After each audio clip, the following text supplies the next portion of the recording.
In this video, we're going to talk about the 90-10 principle, and we're going to start with some drone footage, and then we're going to get to some online maps to show you how new technology can make finding fish easier than ever before. So the 90-10 principle is the rule that at any given time, 90% of the feeding fish are in just 10% of the water. And here's some footage where you can see a lot of mullet, and then the bigger ones that are, and you'll see a lot more here in a second, the bigger ones that are holding on the bottom are redfish.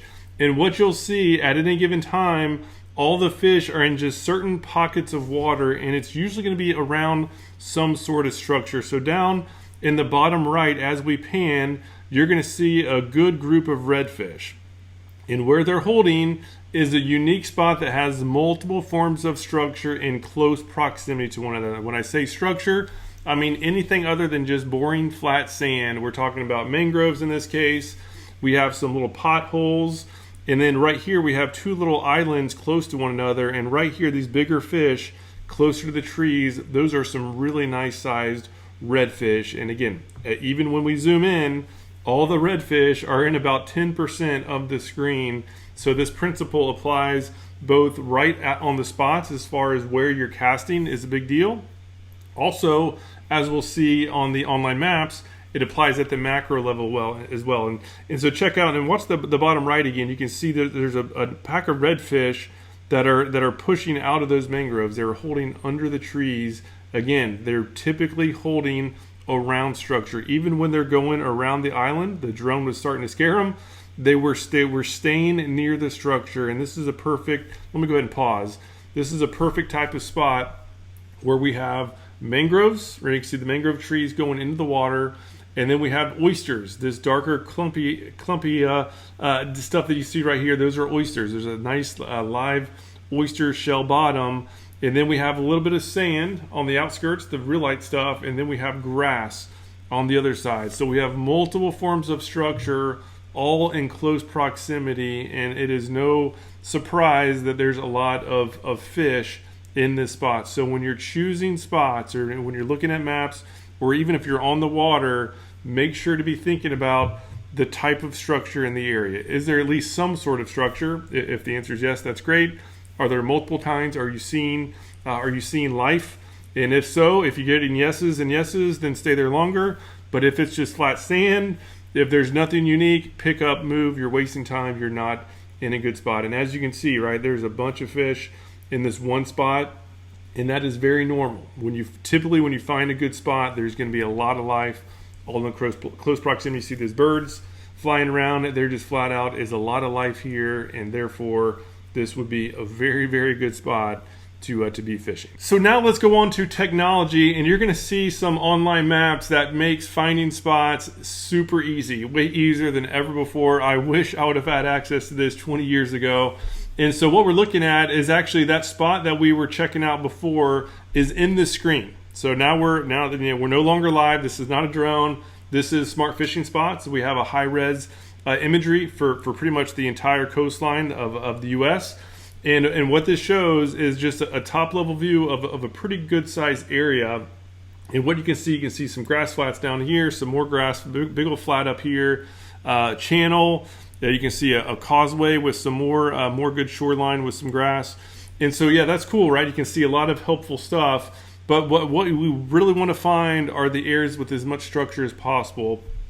And areas like this and bays, and we're going to switch over to a marsh system and river system next. But for open bays and grassy bays, finding oysters is a game changer. And a great benefit of Smart Fishing Spots, among one of many, is we have a thing for oyster layers. It has seagrass as well, but in this case the water is so clear we don't need it. And check that out. When we toggle this on, you can see where the oysters are, right? And as we mentioned before, find the oysters, and you're typically going to find, especially oysters around grass flats and around islands, you're almost always going to find some good fish as well. And if you didn't already guess, right, there's oysters in these two little locations. And so that one feature alone took us down to that 10% of the water. In this case, it's actually probably like 2% of the water. So this is really where we need to move our search. And as we zoom in, you'll start to see that that spot looks very familiar. This is the same spot from that drone footage. Those redfish were holding right in the middle of this of these two islands. We have the oysters shooting out, and we have a big grass flat going around it. This has been the biggest game changer ever, where even zoomed out from a long ways off, we can quickly identify exactly where the top spots are most likely going to be. And it's no surprise as well, right? You can see a lot of moving water around this flat. We can see a lot of grass, which holds a ton of life. And then we have the oysters around some islands, which is just great place for fish to feed, as well as great protection from predators, which are in this case are dolphin.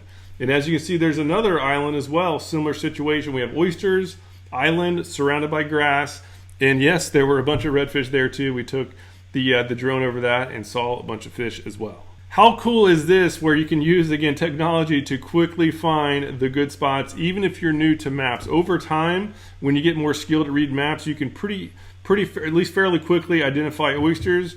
But even if you have no clue what oysters look like from satellite maps, this oyster layer absolutely is a game changer. And so the same premise holds true in rivers and marshes. This is a snippet up in the Carolinas, I believe, and really the same premise holds true anywhere, so don't worry about where this is. But in this case, we have some river systems, we have some marshes, and from the satellite view, you can't really see much at all, right? This water's murky, so you can't really see much, but you do at least see that there's a lot of shorelines, there's some creeks. That's great.